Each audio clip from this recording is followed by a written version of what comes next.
kesia-siaan semata-mata. Segala-galanya hanya sia-sia.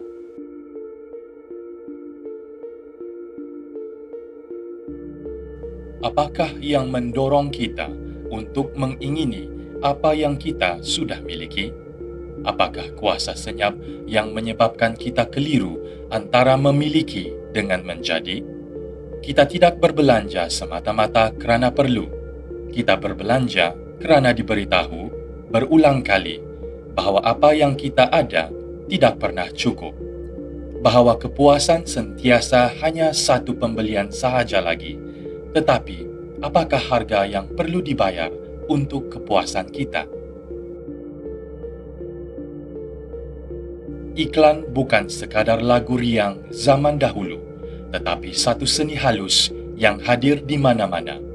Ia adalah peperangan psikologi di mana reka bentuk menggoda, pencahayaan menyucikan, dan musik melewati akal. Ia adalah rayuan psikologi yang diselubungi estetika untuk mengubah persepsi kita. Melalui image yang dipilih dengan teliti dan algoritma, pemasar tidak menjual produk, tetapi identiti, keyakinan, relevansi, dan rasa kekitaan. Setiap iklan berbisik, Anda tidak lengkap, dan kita mempercayainya. Kita membeli serpihan fantasi, sementara bumi menanggung harganya. Kita hidup dalam zaman kelimpahan, namun kelimpahan menimbulkan keresahan. Pilihan yang tidak berkesudahan bukan membebaskan kita, ia memerangkap kita. Malahan, morality juga dipasarkan. Penggunaan produk organik, mesra alam, dan bebas kekejaman dibungkus semula sebagai kebaikan. Namun, produk yang lebih hijau tetaplah produk. Pembelian yang dianggap betul tetap juga pembelian. Jika Anda perlu membeli, pilihlah secara lestari. Tetapi pertama sekali, tanya diri jika pembelian itu benar-benar diperlukan. Kerana planet ini tidak mengukur niat kita, hanya berat tindakan kita. Jenama adalah totem modern. Kita berbelanja bukan untuk memiliki, tetapi untuk dilihat, diterima, dan dikagumi.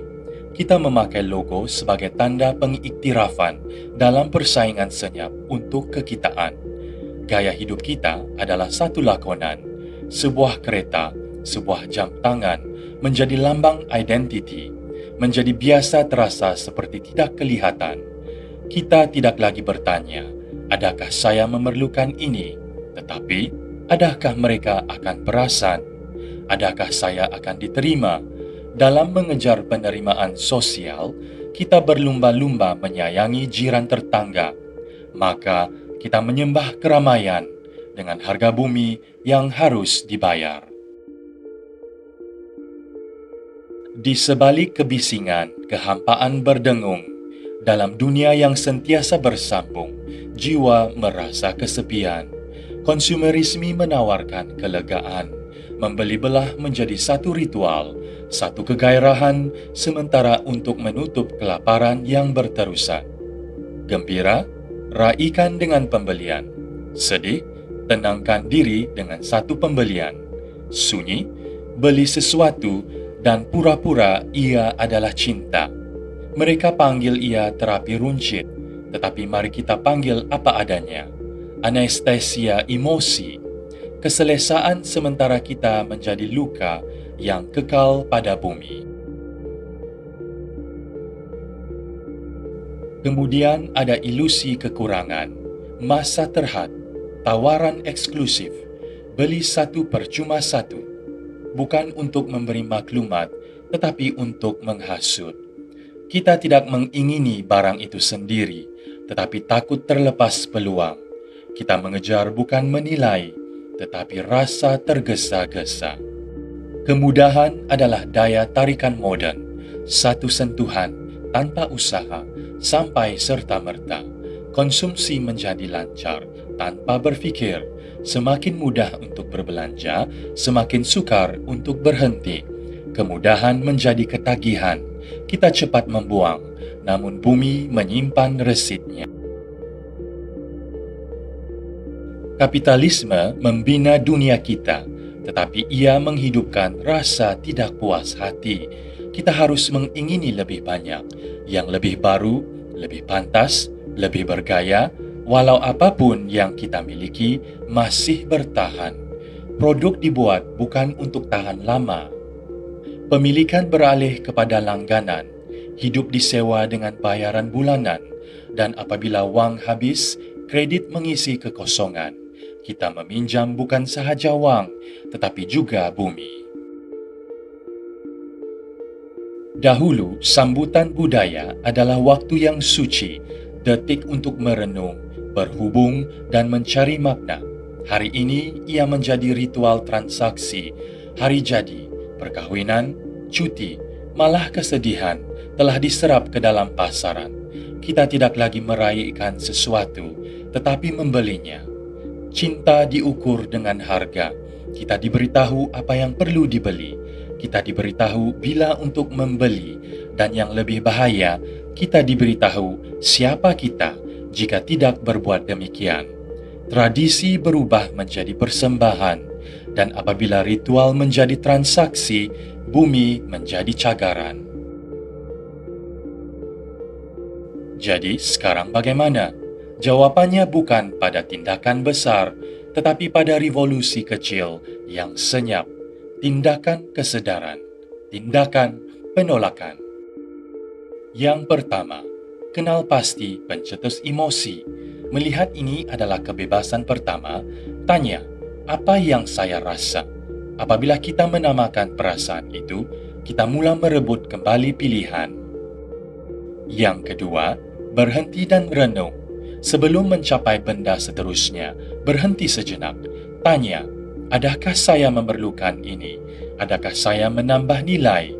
Adakah saya membeli kerana keperluan atau emosi?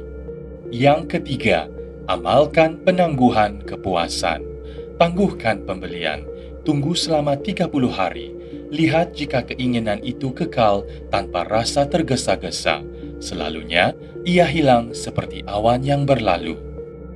Yang keempat, bijak menghadapi pengiklan. Elakkan daripada alta dorongan impulsif, rak jualan, scroll lewat malam, perangkap algoritma. Pemasar mempelajari kelemahan kita. Kita harus mempelajari kekuatan kita. Yang kelima, melawan arus keramaian. Keramaian itu bising. Ia memberitahu kita apa yang perlu dipakai, dimiliki, dihargai. Biarkan pilihan kita lahir dari keperluan kita, bukan dari kebisingan. Dan yang terakhir, detox dopamine.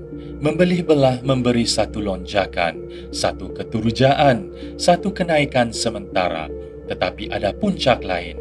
Belajar kemahiran baru, berjalan tanpa tujuan, mencipta tanpa penonton. Oleh yang demikian, kami tinggalkan pesan ini untuk Anda. Pada kali berikutnya, Anda terasa dorongan untuk berbelanja. Berhenti sejenak. Tanya diri Anda, mengapa saya mahukan ini? Siapa yang memberitahu saya yang saya memerlukannya? Apa yang sebenarnya saya cuba penuhi? Dan yang paling penting, apakah harga yang perlu dibayar oleh planet kita?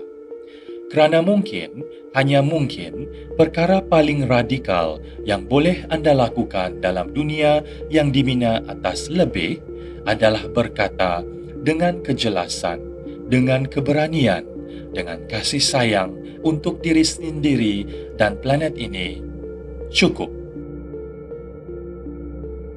Manusia mampu untuk mengatasi diri sendiri, memilih sekali lagi apa yang baik, dan memulakan permulaan yang baru.